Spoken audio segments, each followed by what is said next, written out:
Good morning to all. पुनः आपका स्वागत है। हमने राजस्थान के जो भौतिक प्रदेश है उसकी बात की। हमने ये बताया कि राजस्थान के जो 4 भौतिक प्रदेशों में बांट कर इसका हम विस्तृत अध्ययन करेंगे। आज उसी भौतिक प्रदेश के ऊपर जब हम चर्चा कर रहे हैं तो जो पश्चिम का जो मरुस्थलीय जो क्षेत्र है उसका आज हम विस्तृत अध्ययन करेंगे। तो जैसा मैंने आपको बताया कि ये नक्शे के माध्यम से मैंने पूर्व में भी आपके साथ इसको शेयर किया था पिछले वीडियो में, और ये बताया था कि राजस्थान का 61.11% जो एरिया है राजस्थान के पश्चिम जो मरुस्थलीय क्षेत्र है उसके अंतर्गत आता है। और इस मरुस्थलीय क्षेत्र को शुष्क और अर्ध शुष्क मरुस्थलीय क्षेत्र के अंदर वर्गीकृत किया गया। अब कुछ इसकी जो पश्चिमी जो मरुस्थलीय क्षेत्र है उसके ऊपर जब हम चर्चा करते हैं तो सबसे पहली जो महत्वपूर्ण जो बात है आपको पता होना चाहिए कि दुनिया में जितने भी मरुस्थल पाए जाते हैं उन मरुस्थलों में सबसे ज़्यादा जनसंख्या वाला, सबसे ज़्यादा जनघनत्व वाला, जहाँ सबसे ज़्यादा पशु जनसंख्या मिलती है या सबसे ज़्यादा जहाँ जैव विविधता पाई जाती है वो राजस्थान का जो थार मरुस्थल है उसके अंदर पाई जाती है। तो इस तरह के सवाल अगर आपसे पूछता है कि सबसे ज़्यादा जैव विविधता वाला जो मरुस्थल कौन सा है दुनिया का, तो वो थार डेजर्ट है। जो राजस्थान के अंदर जो थार डेजर्ट का विस्तार है, इसका जो थार या पश्चिम रेगिस्तान जो मैदान है उसका विस्तार राजस्थान और पाकिस्तान का जो पंजाब प्रांत है उसके ऊपर भी इसका विस्तार देखने को मिलता है। इसी थार मरुस्थल को पाकिस्तान के अंदर चोलिस्तान के नाम से भी जाना जाता है, जबकि जैसलमेर, बीकानेर और हनुमानगढ़ व श्रीगंगानगर जिले में थार मरुस्थल को थाली या थली के नाम से जाना जाता है। ये बात भी आपको बताई कि जो पश्चिम मरुस्थलीय क्षेत्र है अरावली के पश्चिम में स्थित है, इसके अंदर जो 12 जो जिले हैं वो इसके अंदर आते हैं और इसका जो कुल क्षेत्रफल में जो विस्तार है वो 1,75,000 वर्ग किलोमीटर क्षेत्र पर है। और 1,75,000 जो वर्ग किलोमीटर है वो राजस्थान के कुल क्षेत्रफल का 61.11% भाग को शामिल करता है। तो इसकी जो लंबाई और चौड़ाई की जब हम बात करते हैं तो इसकी जो लंबाई है थार मरुस्थल की, या पश्चिम का जो रेतीला जो मैदान है, पश्चिम का जो मरुस्थलीय क्षेत्र है वो 640 किलोमीटर इसकी लंबाई है, यानी उत्तर से दक्षिण की तरफ इसकी लंबाई 640 किलोमीटर है, जबकि इसकी जो चौड़ाई है वो 300 किलोमीटर है। अब यहाँ चौड़ाई के बाद यहाँ मैं कुछ चीज़ आपको एक्सप्लेन करना चाह रहा हूँ कि जो 12 जो ज़िले हैं इसके अंतर्गत शामिल किए जाते हैं, इसीलिए इस नक्शे के माध्यम से आपको ये श्रीगंगानगर, हनुमानगढ़, आपके चूरू, ये झुंझुनू, सीकर, नागौर, बीकानेर, जैसलमेर, जोधपुर, पाली, बाड़मेर और जालोर, इस तरह से ये जो 12 ज़िले हैं इसके ऊपर जो थार डेजर्ट है या पश्चिम का जो मरुस्थलीय क्षेत्र है उसका विस्तार यहाँ देखने को मिलता है। अब ये जो थार मरुस्थलीय जो क्षेत्र है इसकी जब हम बात करते हैं तो मैंने जैसे पूर्व में भी बताया कि यहाँ रेत का विस्तार भी मिलता है और कुछ क्षेत्र ऐसे हैं जहाँ पर जो सैंडी डेजर्ट के स्थान पर धरातल के ऊपर जो चट्टानें हैं वो आवृत वहाँ मिलती है। तो पश्चिम का जो मरुस्थलीय क्षेत्र है उसके 85% क्षेत्र के ऊपर जो रेतीला मरुस्थल है उसका विस्तार देखने को मिलता है, जिसको कि हम इर्ग या अर्ग के नाम से जानते हैं। जो सैंडी डेजर्ट होता है उसको हम इर्ग या अर्ग के नाम से जानते हैं। और जहां चट्टानी मरुस्थल या चट्टानी क्षेत्र या चट्टानी स्थलाकृतियां जहां धरातल के ऊपर आवृत हो जाती हैं, जहां सैंड्यून्स का जो क्षेत्र है वो कम देखने को मिलता है, उन क्षेत्रों को हम हमादा कहते हैं। और ये टोटल जो हमारा मरुस्थलीय क्षेत्र है उसके 15% यानी 15% क्षेत्रफल के ऊपर विशेषकर बाड़मेर, पोखरण और पोखरण जो जैसलमेर में, बीकानेर में इसका जो विस्तार है वो देखने को मिलता है। और इसी मरुस्थलीय पश्चिम मरुस्थलीय क्षेत्र के अंदर कुछ इस तरह की स्थलाकृतियां या कुछ विशेषताएं देखने को मिलती है। यहाँ हमने डायग्राम के अंदर आपको एक तो बाप बोल्डर्स की बात की, तो जो बाप बोल्डर्स है ये जोधपुर में पाए जाने वाला एक चट्टानों का समूह है जिसका निर्माण कार्बोनिफेरस युग में हुआ था। लाठी सीरीज की जब आती है इसके बहुत सारे सवाल आज तक पूछे गए हैं। लाठी सीरीज यहाँ पर जैसलमेर के अंदर यहाँ पर 60 मीटर चौड़ी एक सेवण घास देखने को मिलती है। और ये जो लाठी सीरीज वाला जो क्षेत्र है जैसलमेर के अंदर, यहाँ पर मीठे या ताजे जल पट्टी के रूप से भी इसको जाना जाता है। इस चट्टानों का जो निर्माण था लाठी सीरीज की चट्टानों का वो जुरासिक टाइम में हुआ था। लेकिन लाठी सीरीज की जब हम बात करते हैं तो आपके दिमाग में एक तो सेवण घास का होना चाहिए और एक जो यहाँ पर जो मीठे जल की जो पट्टी है उसका विस्तार हमें देखने को मिलता है। एक जो हम कुबड़ पट्टी या बांका पट्टी की बात करते हैं, ये भी कई बार प्रतियोगी परीक्षाओं में पूछा जाता है। ये जो कुबड़ पट्टी वाला जो क्षेत्र है, इसका अधिकांश जो विस्तार है वो नागौर में पाया जाता है और यहाँ पानी के अंदर इतना अधिक फ्लोराइड होता है कि वहाँ पर लोगों की जो हड्डियाँ हैं वो मुड़ जाती हैं, पीठ के ऊपर कुबड़ निकली आती है, पैर की जो हड्डियाँ हैं वो चौड़ी हो जाती हैं। इस कारण ही इस क्षेत्र का नाम ही कुबड़ पट्टी या बांका पट्टी के रूप से जाना जाता है, जिसका विस्तार जैसे मैंने कहा नागौर के अंदर है। अब यहाँ जो बालू मिट्टी के आधार पर इस प्रदेश को दो भागों में वर्गीकृत किया है हमने। एक तो वो क्षेत्र जहाँ पर बालू का स्तूप या मरुस्थलीय क्षेत्र ज़्यादा देखने को मिलता है, एक वो क्षेत्र पूरे उसके अंदर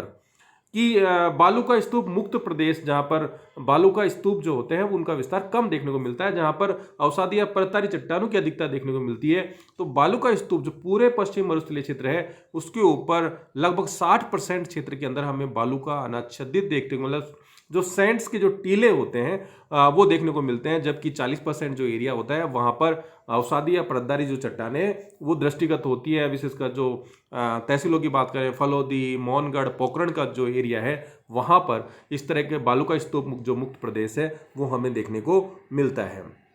अब यहाँ आपको एक्सप्लेन करेंगे कि यहाँ जो बालू का स्तूप देखने को मिलते हैं, जो बालू के जो टीले देखने को मिलते हैं वो अलग अलग तरह के होते हैं। अनुदैर्य, अनुप्रस्थ, बरखान बालू का स्तूप, तारा बालू का स्तूप, नेबखा बालू का स्तूप, पैराबोलिक या परवलाकार जो बालू का स्तूप होते हैं। यहाँ डायग्राम में हम इन जो बालू का स्तूप होते हैं उनको बड़े अच्छे से आपको समझाने की हम कोशिश करेंगे। जो अनुदैर्य या जिसको पवनानुवर्ती या जिसको रेखीय या सीप बालू का स्तूप के नाम से जाना जाता है, तो ये जो पवन के जो टीले होते हैं इनका जो विस्तार जो होता है, जिस दिशा में हवा चल रही होती है वहां इनका जो विस्तार है वो देखने को मिलता है। यानी जो बालू का जो टीले हैं, बालू का जो स्तूप है, वो जो इस दिशा के अंदर जो पवन गमन कर रही है उसी दिशा के अंदर इनका जो विस्तार है वो देखने को मिलता है। ये जो लीनियर या रेखीय जो जिसकी हम यहाँ बात कर रहे हैं, तो ये जो बालू का स्तूप है, ये हवा इधर से ऊपर की तरफ जा रही है, तो यहाँ जो बालू के टीले जो निर्मित हो जाते हैं इनको हम पवनानुवर्ती बालू का स्तूप, इस अन्य डायग्राम के अंदर और अच्छे से हम देख पाएंगे कि ये जो यहाँ ये जो अनुदैर्य जो बालू का स्तूप या पवनानुवर्ती बालू का स्तूप की हमने बात की, तो ये जो है यहाँ ये ऊपर मिट्टी का जो टीले हैं वो है, बीच में एक गली जैसा इक्वल यहाँ पे इक्वल स्लोप हमें देखने को मिल रहा है। तो ये जो हवा की दिशा के अंदर जो मिट्टी का जमाव हो जाता है इसी को हम पवनानुवर्ती या अनुदैर्य बालू का स्तूप के नाम से जानते हैं। दूसरा है अनुप्रस्थ बालू का स्तूप। अनुप्रस्थ जो बालू का स्तूप होते हैं उनका जो निर्माण होता है टीलों का, वो हवा की दिशा में ना होकर उसके समानांतर, यानी जिस दिशा में जो पवनें चल रही हैं उसके समानांतर आ जाए। जैसे हवा, ये जो टीले हैं, मेरे हाथ से आपको समझाने की कोशिश कर रहा हूँ कि एक तो जैसे मैंने पवनानुवर्ती बताया, तो ये जो हवा इधर से आ रही है और जो टीले हैं उसका निर्माण भी इस तरह से इसके पैरेलल यहाँ हो जाता है। जबकि जब हम अनुवर्ती की बात करते हैं, अनुप्रस्थ बालू का स्तूप की बात करते हैं, तो यहाँ हवा इस दिशा में और उसके बिल्कुल समानांतर जब बालू के जो स्पूत है उसका निर्माण हो जाता है, इस तरह से हवा आ रही है और उसके बिल्कुल ठीक सामने हो जाता है, तो उसको हम अनुप्रस्थ जो बालू का स्तूप है उसके नाम से जानते हैं। ये जो डायग्राम है, ये इसको जो ट्रांसवर्स सैंड ड्यून्स कह रहे हैं, ये जो सैंड ड्यून्स है इनका निर्माण इस तरह से समानांतर हो रखा है, जबकि हवा इस तरह से ऊपर की तरफ जा रही है। तो उसके जब समानांतर जब उसका निर्माण हो, तो उसके समकोण में उसका जब निर्माण हो जाता है तो उसको हम अनुप्रस्थ बालू का स्तूप के नाम से जानते हैं। दूसरे है बरखान जो बालू का स्तूप होते हैं। जो बरखान जो होता है, ये जो बालू का स्तूप हम यहाँ देखने को मिल रहा हो, जिसको चंद्राकार बालू का स्तूप भी कहते हैं, ये जो बालू का स्तूप है इसको हम बरखान जो इस्तेलाह करती हैं। यहाँ मिट्टी का जमाव, इधर से हवा चल रही है यहाँ से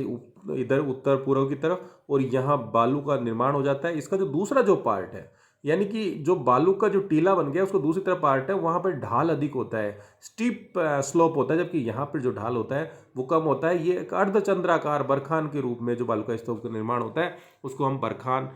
जो सैंड ड्यून्स है उसके नाम से जानते हैं। जबकि जो तारुका बालू का स्तूप होता है उनका जो निर्माण होता है, ये वाला जो है उसमें हवाएं चारों तरफ से चलती हैं, उत्तर से भी आ रही हैं, ये पश्चिम से आ रही है, दक्षिण से आ रही हैं, तो यहाँ मिट्टी इस तरह से इकट्ठी हो जाती है, तो उसके कारण जो सैंड ड्यून्स बनते हैं उसको तारा जो आकृतिक जो सैंड ड्यून्स होते हैं उसके नाम से जानते हैं, जबकि पैराबोलिक या परवलयाकार जो सैंड ड्यून्स होते हैं वो इसकी स्थिति बिल्कुल जो बरखान वाले होते हैं ठीक इसके विपरीत होती है। हवा इधर से ऊपर की तरफ जा रही है और यहाँ जो स्टीप जो स्लोप है वो इधर की दक्षिण की तरफ है, जबकि उत्तर की तरफ का जो स्लोप है वो कम होता है। इधर मिट्टी उत्तर की तरफ जमाव ज़्यादा है, इसका जो पीछे वाला जो भाग है इसका विस्तार ज़्यादा देखने को मिलता है। तो एक तरह से बरखान के जो विपरीत जो स्थिति होती है वो पैराबोलिक जो सैंड ड्यून्स होते हैं उसके रूप में देखने को मिलते हैं। नेब जो बालू स्तूप होते हैं तो जो मरुस्थलीय क्षेत्रों के अंदर जो झाड़ियाँ मिलती है और वो उस झाड़ी से हवा जब चलती है और अवरोध के कारण जो मिट्टी होती है एक जगह इकट्ठी हो जाती है, तो उन झाड़ियों के पीछे जो टीले बन जाते हैं बालू का स्तूप के, उनको ही हम नेब का बालू स्तूप के नाम से जानते हैं। अब यहाँ ये जो सेकंड वीडियो है इसके अंदर भी हमने वही बताया, ये अनुप्रस्थ बालू का स्तूप की बात है, ये अनुदैर्ध्य है या पवनानुवर्ती बालू का स्तूप है, ये बरखान या जो अर्धचंद्राकार जो बालू का स्तूप होते हैं उनकी बात हमने यहाँ की है। ये हमारे यहाँ जो परवलाकार जो है जो बालू का स्तूप होते हैं इसके ठीक है इस तरह की विपरीत स्थिति है, उसको हम जो है परवलाकार बालू का स्तूप के नाम से जानते हैं। अब यहाँ जो पश्चिम जो मरुस्थलीय जो जलाशय होते हैं उनकी हम यहाँ थोड़ी सी चर्चा करेंगे कि जो मरुस्थलीय क्षेत्र है वहाँ प्राकृतिक रूप से भी कुछ जल की जो स्थितियाँ हैं वो अस्थायी कारण से भी हो जाती हैं, और कुछ लोगों ने वहाँ पर इन शुष्क दशाओं के अंदर अपने को अनुकूलन स्थापित करने के लिए जो वर्षा जल जो होता है उसको संरक्षित करने के भी यहाँ लोगों ने प्रयास किए हैं। जब हम बात करते हैं रण या टाट की बात जब हम करते हैं तो रण और टाट का जो मतलब होता है जो दो बालू का स्तूप के मध्य में निम्न भूभाग जो होता है उस भूभाग के अंदर जब जल इकट्ठा हो जाता है, जल अस्थायी रूप से झीलें बन जाती हैं, तो उसको विशेषकर जब हम बात करते हैं जो अनुदैर्ध्य बालू का स्तूप जो कि उस बालू का स्तूप का विस्तार हवा की दिशा में होता है, दो बालू का स्तूप के मध्य जो निम्न भाग होता है उसको हम रण के नाम से जानते हैं। अगर यहाँ इस डायग्राम में हम बताएं तो ये जो क्षेत्र है ये बीच वाला जो क्षेत्र है ये यहाँ इस डायग्राम में जो यहाँ देख लें या नेक्स्ट डायग्राम में हम देख लेते हैं। यहाँ पे ये जो अनुदैर्ध्य बालू का स्तूप है ये ऊंचे टीले हैं, ये दूसरी तरफ का ऊंचा टीला है, बीच के अंदर का जो भाग है जो एक निम्न भूभाग है उसको हम रन के नाम से जानते हैं। यहाँ जब वर्षा जल एकत्रित हो जाता है इस तरह से स्थिति देखने को मिलती है, दोनों तरफ टीले और नीचे वाला जो भाग है, तो उस अस्थायी जो जल बन जाते हैं उसको रण या टाट के नाम से जानते हैं। जब हम बात करते हैं इसके अंदर इसके जल संरक्षण की बात करते हैं तो जो खड़ीन जो होती हैं ये पश्चिमी राजस्थान की रण और टाट का जो विस्तार है सर्वाधिक राजस्थान में जैसलमेर जिले में देखने को मिलता है। जो खड़ीन है ये भी जो वर्षा जल होता है उसको एक संचित करने की एक विधि है, और ये जो जैसलमेर के अंदर सबसे पहले जो पालीवाल जो ब्राह्मण थे उन्होंने 15वीं शताब्दी के अंदर